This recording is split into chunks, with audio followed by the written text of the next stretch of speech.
Бисмиллах. Бүгін үй жағдайында алмадан зефир жасаймыз.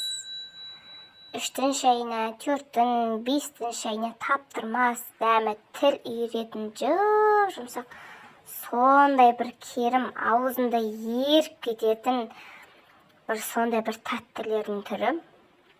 Менімен бірге жасап, үй балаларыңызды, күйеулеріңізді қуантуға шақырам. Сонымен біздерге зефир дайындау үшін 80 грамм белок және 80 грамм қант керек болады. Бірінші 80 грамм белогымызды жақсылап тұрып миксерлеп алып, оған 80 грамм қантты 3 бөліп, міндетті түрде 3 бөліп қосатын боламыз. 80 грамм қантты бірден қосып жіберуге болмайды.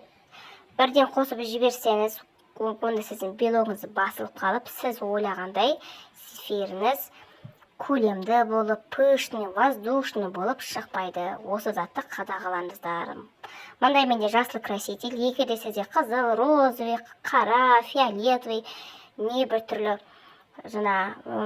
бояулар болса, оларды да қоса беруге болады. Әркімнің өзінің талғамына байланысты. Дәл зефирге келген кезде цветтануда шектеу жоқ. Сондықтан да небір фантазияларыңызға ой беріп, жақсы бір зефир, әдемі зефир шығаруға кеңес берем. Бұл енді біздің дайын тұрған бірінші массамыз. Енді қазір екінші массамызды дайындаймыз. Мына жерде көрсетілген заттардың барлығын біріктіріп, алдымен баяу отта шекерін, яғни қантты ертіп аламыз. Шекер еріген соң орташа отқа қойып, оны бір бүлкілдегеннен кейін, осылай міне ровно 4 минуттан кейін оны оттан алып, бірінші массамызға қосамыз. Ескерте кететін жағдай, бірінші массаға мына ыссы массаны құйып жіберуге болмайды. Әйтпесе сіздің зефиріңіз басылып қалып, ямаса пісіп кетеді.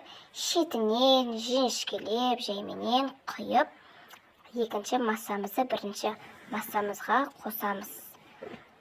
Сонда екі масса бірігіп, екі есе көлем береді.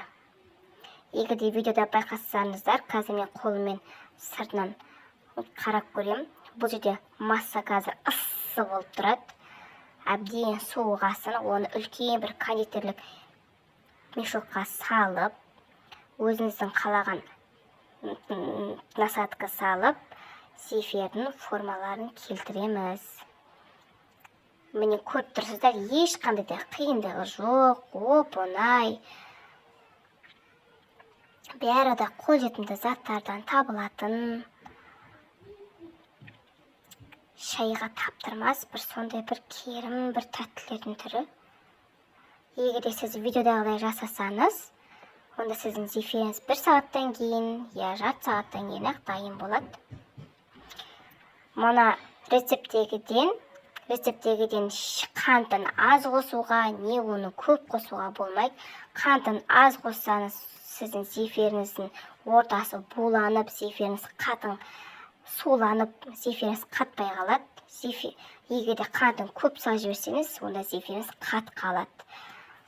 Тура видеодағыдай көрсетілгенде жасап, шекерін аз не кем қоспаңыздар. Мен бірге болғандарыңызға рахмет. Маған тіркеліп лайк басып